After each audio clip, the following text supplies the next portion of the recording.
A new trailer is out for Pokémon Legends Z-A and it introduced us to a lot of new things. New characters, new organizations, new places. We had a taste of what's going to happen in this new Legends game and well, it looks good, runs well on the Switch too, and it's likely going to be a lot of fun. Weirdly enough, what I'm gonna talk about today is not on the trailer, not on the overview, it's actually just on the website for some really strange reason. So hey, I'm not so a strainer, and what about Mega Crystals? Let's get into it.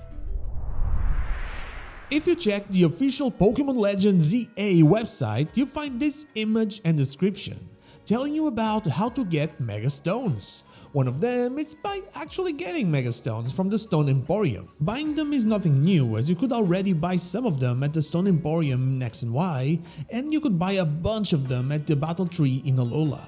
But the other method is collecting Mega Shards by breaking Mega Crystals. Neither of the explanations we had for Mega Evolution so far has talked about Mega Shards or Crystals. Stones were simply irradiated with power or meteorites brought the power into the Pokemon world, but nothing quite like this. I find this very interesting because we might finally discover the true source of Mega Evolution, finally having an explanation for it all. I made a video a while ago about how every gimmick has a Pokemon source, or at least a definitive source, and I'm ready for that to change for Mega Evolution since that's the only one that simply doesn't. But what could it be? Well, first things first, like and hype this video, subscribe to the channel, and consider becoming a channel member to support the content, and now let us get on with it. One thing I want to get out of the way is I don't think Diancie is the one despite the similarities between the crystals and the Pokemon, but I do think that Diancie or Carbink were affected by whatever causes them to happen. The same way I feel like the Anistar Sundial is 100% a Mega Crystal with the way it influences our Mega Ring and resembles those same crystals. So those two are not the source, they are consequences of the existence of the source. Now, when we think of crystals, we think of many different things, especially if we connect them to gimmicks. Z crystals were part of Necrozma, Dynamax crystals were special items that could start raids in the Watchtower ruins, and they were very likely part of Eternatus. And Terra crystals, while not technically part of Terrapagos, they are the most similar to those that we have here since they also created clusters and seem to appear out of nowhere. So, usually these crystals that are related to powerful gimmicks, well, they're connected to powerful legendary Pokemon. In Kalos, unless we get something special introduced, which is possible but unlikely given the Zygarde presence in the game, then it's very likely the gimmick is connected to the Z Pokemon.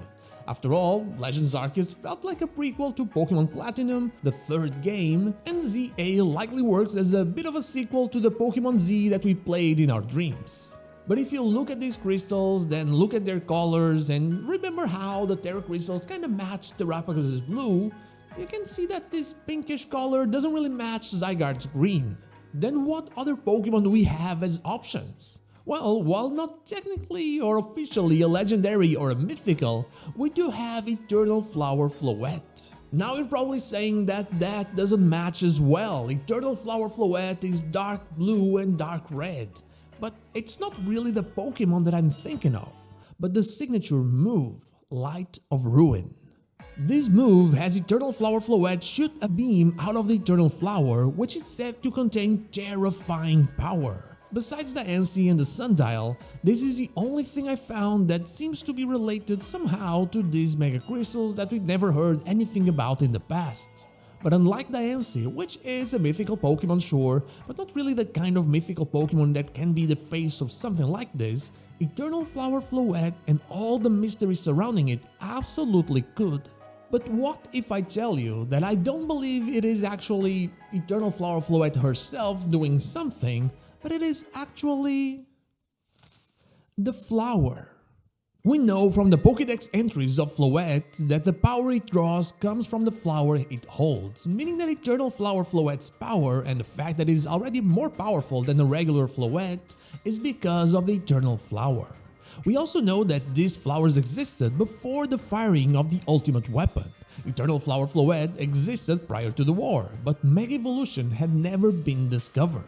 So what if the ultimate weapon and the life force it fired crystallized the power contained within these flowers, turning them into what we now know as keystones and megastones? They became rare because they turned into something else. Maybe they reacted differently to the power of the ultimate weapon.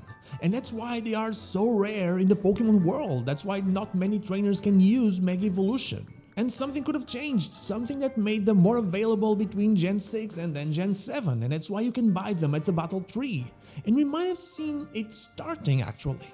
In auras, we can see an eternal flower blooming under the tree that AZ gifted to Sutopolis, a place that is filled with the life force of Pokemon, the same thing that actually fueled the weapon.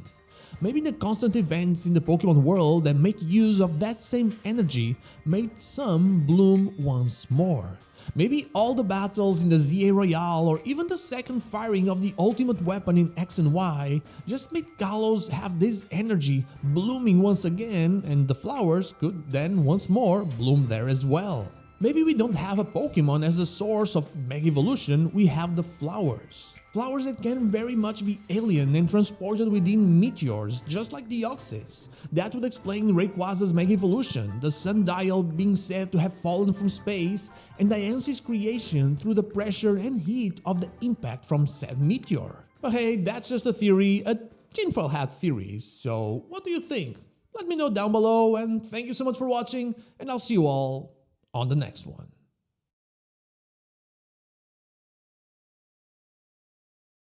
But before I go, I want to thank my YouTube members Dash Plays and Gatsy, and also my Twitch subscribers Anubis Year, Zanes222 and the Dr. Joe for going that extra mile.